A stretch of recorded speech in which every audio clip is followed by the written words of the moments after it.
Alô vocês! Estamos na parte 2 das noções preliminares de direito penal. Nós vimos na aula anterior o conceito, as funções, a diferença entre ilícito e contravenção e as medidas. E agora nós vamos falar um pouquinho sobre a questão da classificação do direito penal e outros ramos e a questão do costume. Bom, o direito penal ele estuda as infrações penais, ou seja, a causa que leva o criminoso a praticar a infração penal, as medidas, as consequências, as penas privativas de liberdade, restritivas de direito, multa, e a questão do criminoso em si, a ação dele que leva ele a praticar aquela conduta. O direito penal ele pode ser comum, que é estabelecido no Código Penal. Ele pode ser especial, quando ele se destina a uma classe determinada de pessoas, como no caso do direito penal militar. Fundamental, quando ele é constituído pela norma mais importante do campo penal, que é o Código Penal. E complementar, quando são as demais normas que complementam o Código Penal, em leis extravagantes, como, por exemplo, o abuso de autoridade, crimes hediondos, lei do crime organizado, lei de drogas, etc. É importante destacar que existe uma classificação do direito penal em direito penal substantivo e direito penal adjetivo. Substantivo é aquele que estabelece direitos e obrigações, o direito substantivo só estabelece as infrações penais e as medidas de reação. Então, aqui eu tenho o tipo penal e tenho a sanção penal. Já o direito adjetivo, ele estabelece como se exerce os direitos e se cobram, como se exige as obrigações. Então, o direito adjetivo mostra, por exemplo, como o Ministério Público na ação penal pública incondicionada vai promover a ação penal para processar o agressor.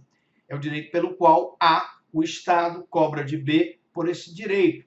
É o direito pelo qual o particular, na ação penal privada, queixa, cobra do querelado a responsabilidade pelo crime praticado. Eu tenho uma classificação que diz, sentido amplo, que são as duas causas principais do crime.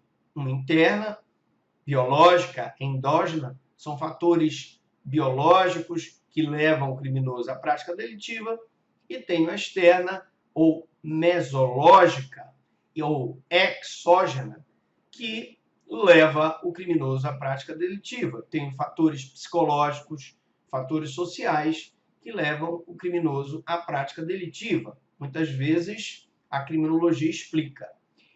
O direito penal diz: estás aqui porque queres e voltarás se quiseres. A pessoa vai, pratica a infração penal, vai sofrer a sanção punitiva do Estado e ele vai voltar a praticar se ele quiser.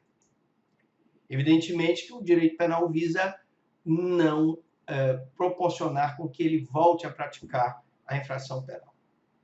Nós temos que falar do direito constitucional, que é um direito que estabelece princípios fundamentais que garantem a liberdade perante o Estado.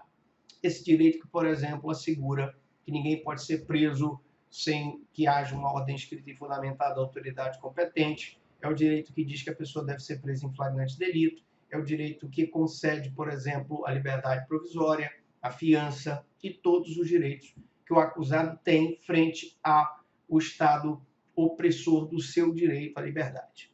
Já o direito administrativo é o direito que se equipara o conteúdo ao direito penal, porque ele possui uma infração administrativa, possui um conteúdo material semelhante.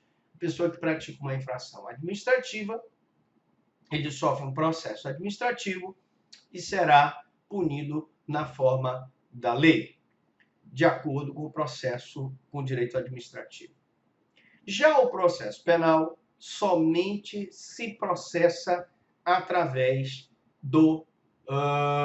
ele vai dar um instrumento, ele é um instrumento para que o direito penal possa exercer o seu jus puniendi. São os ritos, são os procedimentos que são utilizados pelo Estado na ação penal pública, pelo particular na ação penal privada, para processar o agressor, processar o infrator do bem jurídico e pedir, então, uma punição. Já o direito penal privado tem muitos conceitos de direito penal privado que são necessários para aplicação no direito penal. Por exemplo, uma pessoa que é casada no direito civil, ele não pode casar de novo sob pena de praticar o crime de bigamia. Daí porque são vários conceitos do direito privado que são importantes para o direito penal. E eu tenho outros ramos do direito. Além do direito penal, eu tenho o direito penitenciário, que estuda as penas na prisão. Eu tenho a política criminal, que visa criticar a realidade para melhorar a luta contra a criminalidade. É através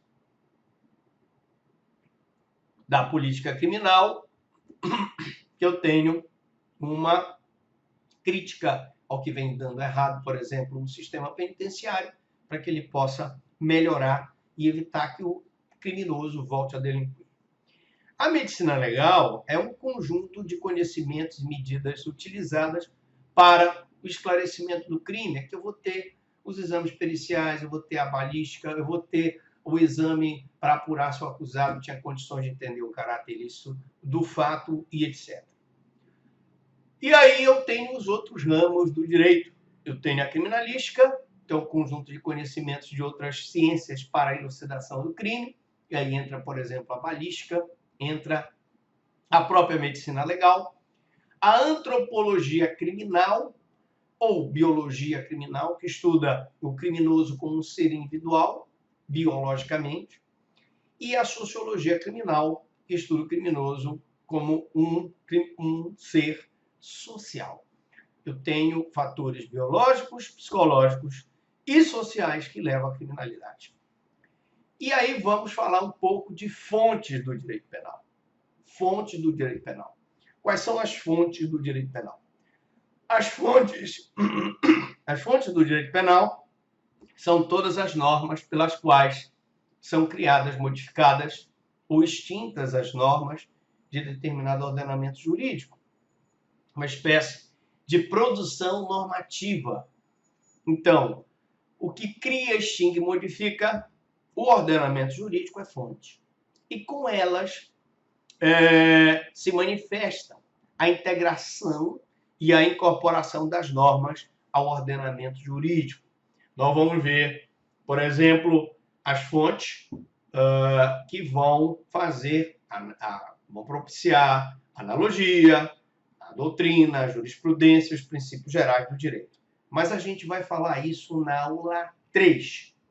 Alguma dúvida? Alguma pergunta?